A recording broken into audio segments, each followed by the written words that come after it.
po sa inyong lahat. Para po sa panahon na ito, ang ating pag-uusapan ay tungkol sa Kristo na ipinagkaloob sa atin ng ating Panginoon. Ang Kristong ito ay masasabi nating walang katulad, isang radikal na Panginoon na nagpapahayag ng pagkilos ng ating Diyos sa ating mga buhay at sa ating mundo. Gusto ko lamang tignan ang isang salita bago tayo magpatuloy. Ang salitang radikal ay nangangahulugang ng isang fundamental na bagay na kung saan pwedeng pagbasihan ng pagbabago, pagbasihan ng mga kalalagyan ng iba't ibang mga bagay. Si Jesucristo ay isang radikal na tagapagligtas dahil siya ang basihan ng pagbabago na ninanais ng ating Panginoon sa ating mga buhay at sa ating mundong ginagalawan. Ang ating Panginoon bilang isang radikal na tagapagligtas ay walang katulad. Siya ay hindi nagbabago. At dahil ang kanyang mensahe ng katotohanan sa ating buhay ay hindi nagbabago, ito ay may kapangyarihan upang tayo ay himukin sa kanyang paghahari, sa kanyang pagka-Diyos, at gawin tayong alagad na maging katulad niya. Siya ay isang radikal na tagapagligtas, walang katulad, at hindi nagbabago. At dito sa binasa natin na teksto, meron akong gustong pagtuon ng pansin at meron akong 4 na bagay na ibabahagi lang sa ating lahat. Makikita natin, ang una, makikita natin na ang Diyos ay patuloy na ginigiit upang maisakatuparan ang kanyang tipan sa kanyang bayan. Pero kahit na ganito ang diwa ng Panginoon, meron din kakayanan na tanggihan ng kanyang bayan ang katuparan ng kanyang tipan. Paano natin masasabi to? Una, pag tinignan natin ang kabuuang istorya ng Biblia, makikita natin na ang Diyos ay nagpapahayag lagi na siya ang Diyos ng kanyang bayan. At kahit ito ang kapahayagan ng Diyos sa kanyang bayan, ang kanyang bayan ay laging sumisigaw na gusto nila ng ibang hari para sa kanila. Kung aalalahanin po natin ang unang instance na nangyari, na gusto ng mga tao na magkaroon sila ng sariling hari, ay panahon ni Gideon. Noong panahon ni Gideon, sabi nila, Gideon, ikaw ang kailangan namin para maghari sa amin. Pero si Gideon ay tumanggi. Sabi ng mga tao, ng mga sumunod na panahon, kailangan nating matularan ng ibang bansa na may naghahari sa kanila. At ginoong hari si King Saul. Pero ang sabi ni priest Samuel, huwag niyong gawin yan dahil nire-reject ninyo ang Panginoon bilang hari. At kahit ganito ang kanilang caution sa kanila, nagpatuloy sila na gusto silang magkaroon ng hari. Dito sa binasa natin tungkol kay Jesus, gusto ng mga tao na mawala si Jesus bilang hari ng Hudyo dahil ang kanilang simpatya ay sa emperador. At ang pressure na binigay nila kay Poncio Pilato, ang emperador, ang hari namin ay walang iba kundi ang nagaharing emperador ng panahon na iyon, the Roman Empire, ang emperador ng Roman Empire. So, ang Panginoon ay kumikilos para ang kanyang tipan ay maisakatuparan, ang tipan ng kanyang paghahari. Ngunit ito ay patuloy na tinatanggihan ng kanyang bayan. Ano bang meron sa tipan na nais ng Panginoon? Sa tipan ng Panginoon, Hindi ito nagpapakita ng kanyang vindication sa sarili. Hindi ito nagpapakita na merong gustong patunayan ng Diyos tungkol sa sarili, kundi nagpapakita ng kanyang tinatawag na compassion sa kanyang bayan na nangangailangan ng kaligtasan. At itong compassion na to ay outflow ng kanyang katangian bilang Diyos. Ang paghahari rin ng Panginoon na hindi coercion, hindi sapilitan, kundi ito ay sa pamamagitan ng conviction. Ang pag-convict ni Lord sa pamamagitan ng kanyang katotohanan na meron isa lamang Diyos na naghahari sa kanila, at ito ay si Yahweh. Ang tipan na inaalay ng Panginoon ay gusto niyang maisakatuparan. Ngunit sa kanyang pagpapatupad na ito, tinatanggihan siya ng kanyang bayan. Maging sa pagdating ni Kristo na hari ng mga Hudyo, tinanggihan siya ng kanyang bayan. At kung titignan natin, mas discerning pa si Pilate.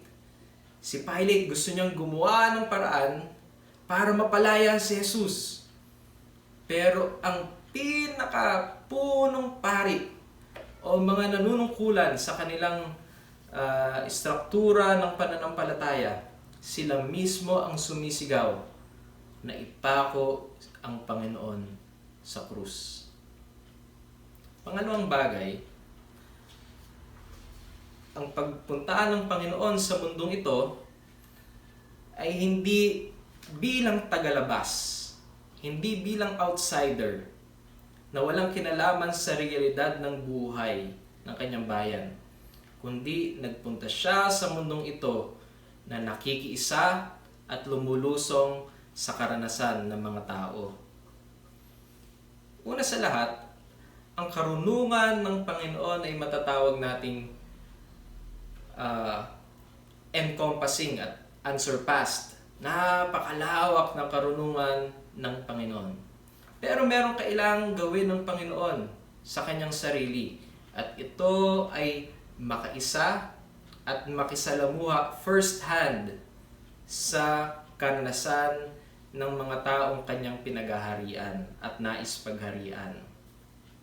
Kailangan niyang maging relevant sa kanila. Kailangan malaman ng mga tao na siya ay sumasama hindi lang sa pamamagitan ng espiritual na pagsama, kundi sa pisikal na pakikisalamuha sa karanasan ng tao. At sa pamamagitan ng karanasan na to, doon mapapahayag ng Panginoon ang kahulugan na ang paghahari ng Panginoon ay tunay na malapit sa bawat isa. Sa pamamagitan ng pakikisalamuha niya sa mga tao, doon niya masasabi kung ano ang kahulugan ng paghahari ng Diyos sa kanilang mga buhay. Ang paghahari ng Diyos na may kagalakan, may kalayaan, may pag-asa. Ito ang nais ipahatid ng Panginoon. Kaya napaka-radical ng Panginoon dahil ang kanyang claim na pag-aari ay hindi lang isang imagination o isang mental picture. Ito ay pwedeng magkatotoo sa kanyang bayan dahil ang Diyos ay sumasa kanila. Ngunit kahit sumasa kanila ang Panginoon, maraming tao ang tumatanggi sa mensahe na kanyang ibinibigay. Mas nais nilang mabuhay sa kaugalian, mas nais nilang manatili sa isang proseso na kung saan ang mga prosesong yon ay kailangan baguhin ng Panginoon. Na ayon sa kanila, mas esensyal kaysa sa sinasabing pamamaraan ng buhay espiritualidad ng ating Panginoong Hesukristo. Dahil immersed ang Panginoon sa karanasan ng mundo, alam niya kung ano ang tunay na nagpapalaya at nagbibigay ng buhay. sa mga tao. Ngunit ang mga pamamalakad na naisin ng Panginoon Hesukristo, naisin ng mga tao na hindi ito ang kanilang kailangan. Mas kailangan nilang manatili sa mga bagay na kung saan sila mismo ay nagbibigay ng pabigat sa kalagayan ng mga taong sumusunod sa Panginoon. Pangatlong bagay na masasabi natin, dahil ang Panginoon ay gustong maghari, ang kanyang paghahari ay gustong ipahiwatig bilang isang tunay na realidad sa buhay, at ito ay tinatanggihan ng marami ng mga tao, kinonpronta ng mundo si Jesus sa pamamagitan ng pagpako sa cross.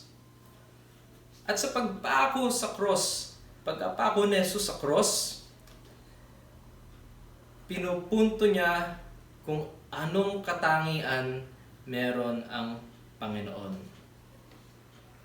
Una, ano bang meron sa cross? Ipinapakita ng cross ang judgment na pwedeng ibigay ng mga tao sa mga nagkakasala. So, nandito yung justice system ng mundo.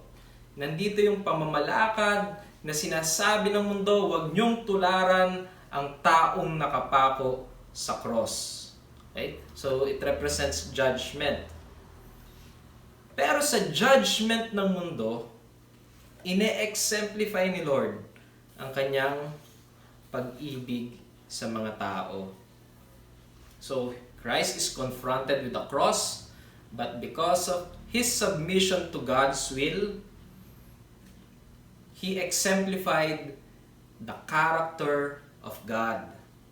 Yung kanyang pagsunod sa Panginoon ay pinakita na ang Diyos bilang Ama ay handang magsakripisyo para sa benefit ng taong gusto niyang nasasakupan. Kung meron pong hari na magbibigay ng kanyang anak para sa kanyang bayan, ito po yung Panginoon. Usually, tayong mga tao, meron tayong value ng self-preservation. At gusto nating ma-preserve, hindi lang yung sarili natin, kundi yung mga tao na pinakamalalapit sa ating mga buhay. Ang Panginoong Jesus bilang kadugtong ng pagka-Diyos ng ating Panginoon ay nag-undergo ng paghihirap para lang ipakita kung anong puso meron ang Diyos. At ang puso ng Diyos na ito ay may kagustuhan na tayo ay makaranas ng kaligtasan. At hindi lang para makaranas ng kaligtasan, kundi para din tayo ay maging tulad ng anak niya na marunong sumunod hanggang sa kaduluduluhan.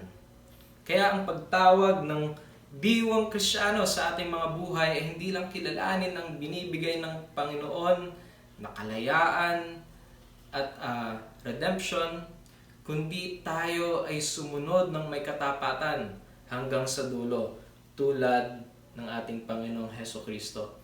Dahil ayun ang karakter ng Panginoon, na nais niyang maging kawangis tayo at ma-restore yung imahe ng kanyang pagka-Diyos sa ating mga buhay. At panghuli na punto na ating pag-usapan, kinuha niya ang kabigatan ng kasalanan, kabigatan ng kawalan ng pag-asa, kabigatan ng judgment, upang ito ay maging passage ng kanyang kadakilaan. Anong ibig sabihin nito? Yung pinakamalalim na uri ng paghuhusga ng mundo sa isang tao, hindi tinanggihan ng Panginoon, kundi ito'y kanyang pinanghawakan, at sa kanyang paghawak sa bagay na ito, ipinakita niya na meron grasya na kayang sagutin ang bagay na yon. So the people are willing to murder God, and God is willing to let that happen. Nais patayin ng mga taong Diyos. At hinayaan ito ng Diyos dahil ito ang makakapagligtas sa kanila. Hinayaan niya na ang kanyang kapangyarihan ay mapasailalim sa kapangyarihan ng mga tao. At sa pamamagitan ng mga taong ito, hindi nila inaakala na sila din pala ay naging bahagi ng pagkilos ng Panginoon para ma-redeem ang history ng mundo. Mula sa setting na ito ay naging plataforma na kung saan ang Panginoong Hesukristo ay magiging para sa lahat. Ang Panginoon na hindi masasakop ng katangian ng mundo na mapanghusga, katangian ng mundo na magkasala. Dahil ito ay kanyang lalampasan sa pamamagitan ng kanyang resurrection. For a time, the world thought it won. But eventually, they will see that God's saving power is beyond what they can do against Jesus Christ. Masigit ang kayang gawin ni Jesucristo para sa ating lahat kaysa kung ano ang kayang gawin natin laban sa Kanya. Kaya sa oras na ito, sa ating pagtatapos, nawa manatili sa ating mga buhay ang mensahe ng pagkakalob ng Kanyang radikal na anak, ang anak na walang katulad para sa ating kaligtasan. At bago po tayo wakas, tanungin po natin ang ating mga sarili. Meron po bang mga bagay sa ating buhay na kinukundina ng mundo?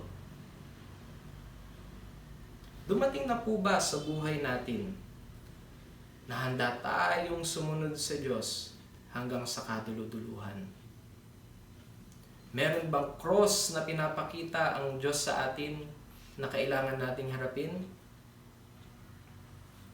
Hinahayaan ba natin na kumilos ang Diyos ng may kalayaan upang tayo ay maimbitahan niya sa Kanyang kaharian?